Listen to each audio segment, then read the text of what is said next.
बड़ी चीज़ है। कोई डॉक्टरी में जाए तुम्हारा रिकॉर्ड तो नहीं रखा। नाम बोल दीजिए अपना। मनोज कुमार गुप्ता, कहाँ से आए हैं भैया? समस्तीपुर बिहार। अच्छा, अब प्रॉब्लम क्या था भैया? प्रॉब्लम था कि सर में बुलेट लगा था, अच्छा। और तो वहाँ से हॉस्पिटल से डिस्चार्ज होने के बाद ये एक तरफ का हाथ बायां और पैर दोनों बिल्कुल भी काम नहीं कर रहा। अच्छा, उसी समय से जब हाँ, हुआ? जब बुलेट लगा था हॉस्पिटल से नाम कटा, तो उसके बाद से काम नहीं कर रहा। और फिर डॉक्टर मतलब जो किया होगा उसके हाँ, बाद? डॉक्टर का वहाँ पे ट्रीटमेंट चला और अभी भी एक दो दवा चल ही रहा है। अच्छा। लेकिन अब लगता है कि एक अस्थिर सा हो गया, तो रुक गया। लगता है इससे ज़्यादा प्रोग्रेस नहीं कर सकता, नहीं कुछ नहीं हो पाएगा। अच्छा, जिससे कि आपका जो सोचने या समझने का ताकत है कैसा है, मतलब अभी? हाँ, सोच समझ लेते हैं, सब ठीक ठाक है। मतलब जैसे कुछ चीज़ थोड़ा स्लो हो गया, जैसे कि जो काम पहले फास्ट में कर लेते थे, डिसाइड ले पाते थे, वो सब में थोड़ा ये हुआ। यादाश्त में कैसा भी है? सोचने से कुछ भी काम अगर करना चाहते हैं तो घबराहट ज़्यादा हो जाता है उसमें करने से पहले। काम अगर इतना सारा लगता है कितना बड़ा काम है, ये समय थोड़ा सा मिसअंडरस्टैंडिंग हो जाता है। या जो आपका यादाश्त है कैसा है अभी, मतलब ठीक है? यादाश्त हाँ ठीक है। ठीक है। पहले शुरू में जिस वक्त हुआ था ये, तो उस वक्त थोड़ा प्रॉब्लम हुआ था 5-6 महीने 7 महीने, लेकिन धीरे यादाश्त ठीक। ये आदमी जो है इसकी स्थिरता ज़्यादा हो गई, इसमें जड़त्व हो गया, इसके बॉडी में जड़त्व हो गया, माने फ्रोजिंग, जिसको अंग्रेजी में बोलते हैं फ्रोजिंग, हिंदी में बोलते हैं जड़त्व। ये फ्रोजिंग हो गया, और फ्रोजिंग होने पर इसके अंग विकृत हो गए। अंग विकृत होने का कारण हुआ कि जिससे ड्राई हो गया, जिससे पानी निकल गई और हवा भी निकल गया, वो अंग उसका सूख गया। सूखने के बाद में वो उतना कॉम्प्लिकेशन, अर्थात उसमें इलास्टिसिटी खत्म, और इलास्टिसिटी को बनाने के लिए इसके अंदर पानी की मात्रा को पूर्ण करना होगा और हवा की मात्रा को पूर्ण करना होगा। तो 2 तत्व इसके विकृत हो गए और आसमान तत्व इसका ब्रॉड हो गया, बढ़ गया। आसमान तत्व इसके शरीर में बढ़ गया, इसलिए कोई काम को टाइमली नहीं कर। ये इलाज के बाद कैसा लग रहा है अभी आपको? कराए इलाज के बाद तो काफ़ी से हल्का हो गया। हल्का लग रहा है? मूवमेंट में क्या बहुत सारा शरीर में जो भी जाम जैसा लग रहा था वो सब फील लग रहा है शरीर अब। थोड़ा सा मूव कर चल के दिखा देंगे भैया?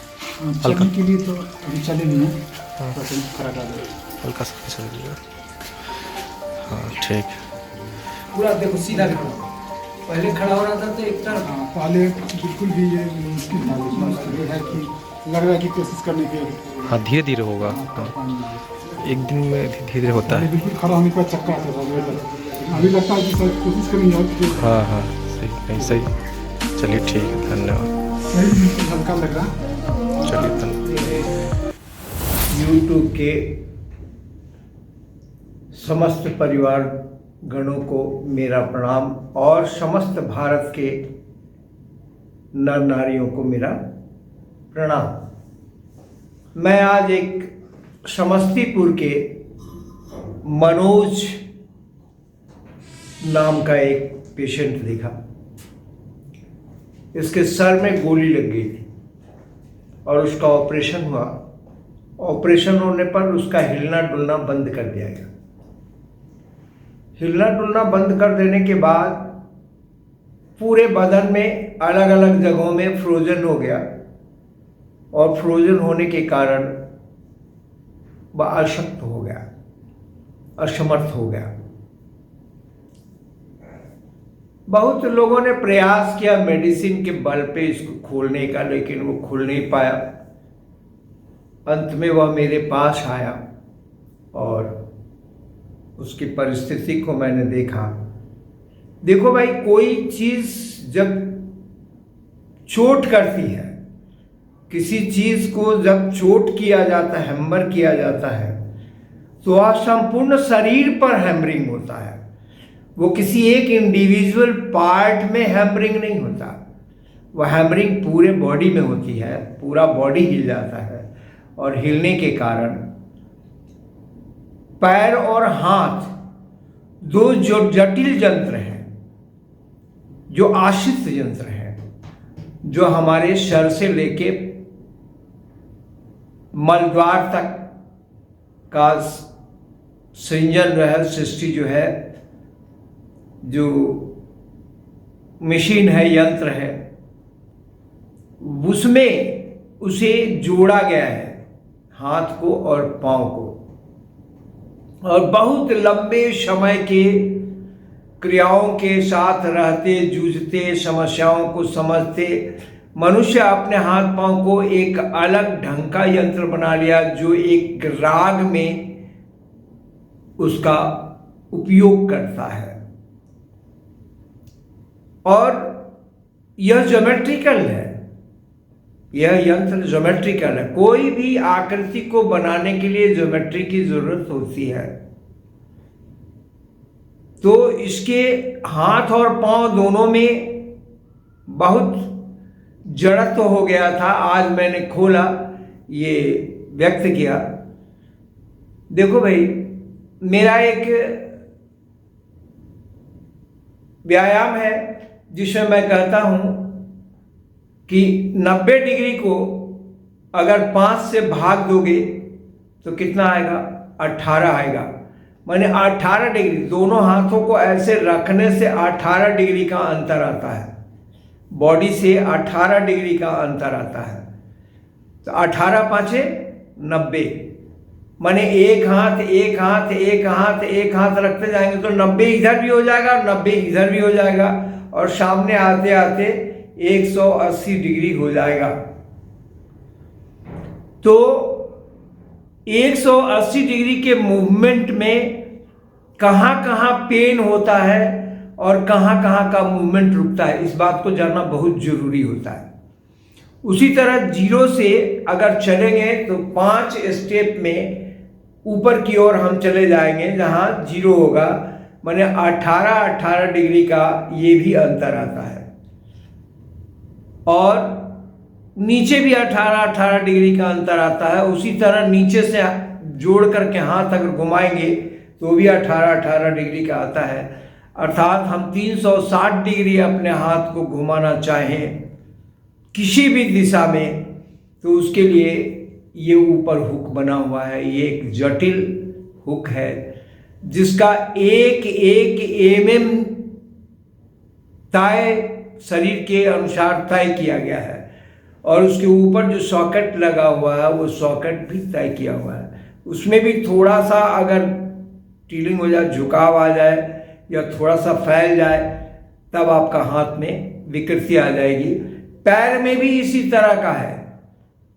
पैर ऊपर की ओर नहीं घूम सकता, 360 डिग्री नहीं घूम सकता, लेकिन ऐसे घुमाने पर 360 डिग्री बहुत लोगों का घूमता है। वो अभ्यास के ऊपर आश्रित होता है। मतलब पूरी सॉकेट 360 डिग्री, 180 डिग्री और 180 डिग्री घूम करके 360 डिग्री पूरा कर दिया। तो मेरा विषय था इसमें कि फिजियोथेरेपी से ये अलग कैसे है।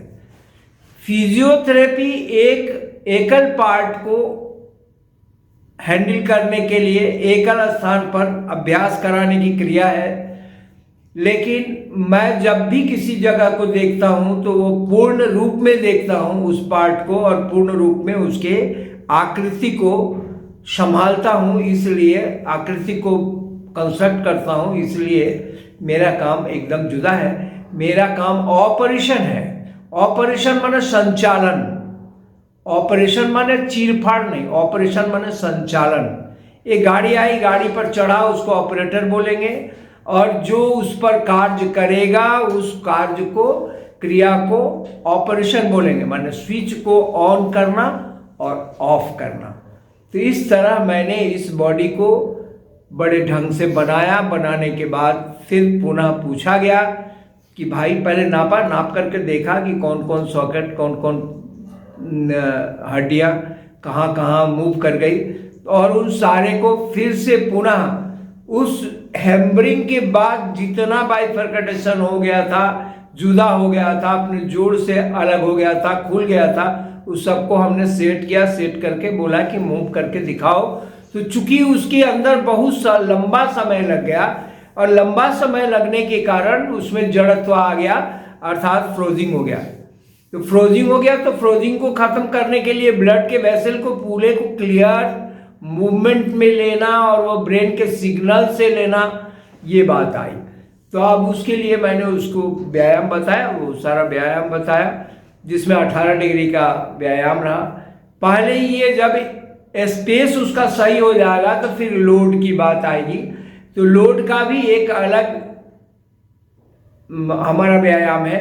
लोड का व्यायाम फिर बताएंगे कि कैसे लोड को आगे पीछे करेंगे, कई इंच उठाएंगे तो कितना नीचे का टॉर्क पड़ेगा, कितना उठाओगे तो कितना टॉर्क पड़ेगा, कितना उठाओगे तो कितना टॉर्क पड़ेगा, और एकदम ऊपर सर तक ले जाओगे तो कितना टॉर्क पड़ेगा।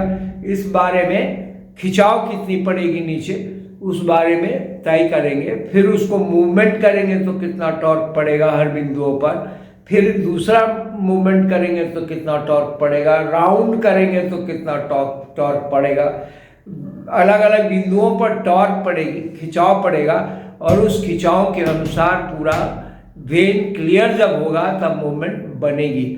और उसमें भी वो सिग्नल आने लगेगा। सिग्नल तो आएगा ही आएगा, इसमें नहीं कोई बात नहीं हो, सिग्नल आएगा।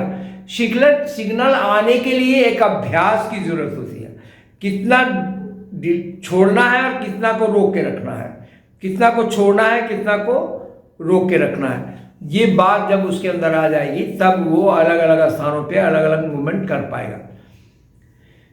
तो वो लड़का बहुत प्लीज्ड हुआ, इस बात को समझ करके वो लड़का बहुत प्लीज्ड हुआ। और मैं अगर बताता हूँ कोई समझ पाए तभी हमको लगता है कि हाँ हमारा बताना सही रहा। अगर समझ नहीं पाता है इसका मतलब है कि उसकी गलती नहीं है, गलती मेरी है कि मेरे पास उसके समझने लायक भाषा नहीं है। यदि समझने लायक भाषा आ जाती है तो वो समझ जाएगा, अंडरस्टैंड हो जाएगा। तो पहले तो काम किया, काम करके एक भूमिका तैयार की और उस बॉडी उसका हल्का लगा। उसके बाद मैं जो बोला और बोलने पर उसके अंदर गया और जाने पर वो सारा अंगों को मूव करके देखा, देख करके बताया कि हाँ पहले से तो बहुत आराम हो गया, बॉडी एकदम फ्री लगने लगा। हम बोले कि चलो एक बार में 1 घंटे के काम से अगर तुम्हारी जिंदगी लौट गई मेरे प्रिय बंधु तो समझो तुम धन्य किए हमें। तो बोला हम क्या धन्य किया, हम धन्य हो गए आपसे आके। ये बोलने का उसका लहजा था। मेरा लहजा ये है कि मैं अपने काम को अपने ही स्तर पर देखता हूँ, इसलिए मैं अपना पीठ अपने थपथपा लेता हूँ।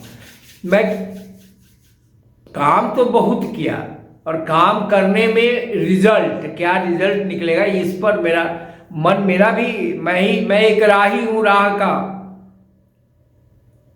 और भिखारी हूँ चाह का। मैं एक राही हूँ राह का, भिखारी हूँ चाह का, और देख रहा हूं क्या बोलेगा अपने आह का। टिका हुआ है जो पिक्चर वो मेरे निगाह का। भाई इस तरह मैंने उसके पूरे बयान सुने। फिर हमारे आंखों पे अपना भरोसा तो होता ही होता है, लेकिन हाँ फिर भी गैर के ऊपर क्या, दूसरे लोगों पर क्या इम्पैक्ट पड़ा उसको जिस समाज में रहना है, जिस बीवी के साथ उसको गुजारा करना है, उसका क्या इम्पैक्ट पड़ा उस पर। तो मैंने पूछा उसकी बीवी से, तो बीवी बोली कि हाँ पहले से तो परिवर्तन हो गया, बैठने का अंदाज, बोलने का अंदाज, खड़ा होने का अंदाज, चलने का अंदाज बदला। वो सीढ़ियों से उधर से बहुत सख्ती से आया था और इधर से सीढ़ियों से वो उतरकर आराम से गया और नीचे अपने सीढ़ी के बीच में एक नाली है, उस नाली को उसने क्रॉस कर लिया। क्रॉस करके कदम आगे बढ़ाया और झोंका नहीं, बड़े कंट्रोल से उतरा और उतरकर फिर वो अपने गेट की ओर जाने लगा। तो मैंने मेरे को प्रणाम किया। मैं तो उसका मुंह देखता रहा, हाथ पर मैं दे दिया। उसको क्या मिला ये दोनों की निगाहें बता सकती है। हमारी निगाहों ने उसके संदेश सुने और उसके निगाहों ने हमसे प्राप्त किया। मैं धन्य हुआ। मैं आप सबों के स्नेह को वर्णन नहीं कर सकता, इतना अच्छा लगता है आपके स्नेह, और आप लोगों ने मेरा सम्मान किया। मैं आप सबों को प्रणाम, धन्यवाद।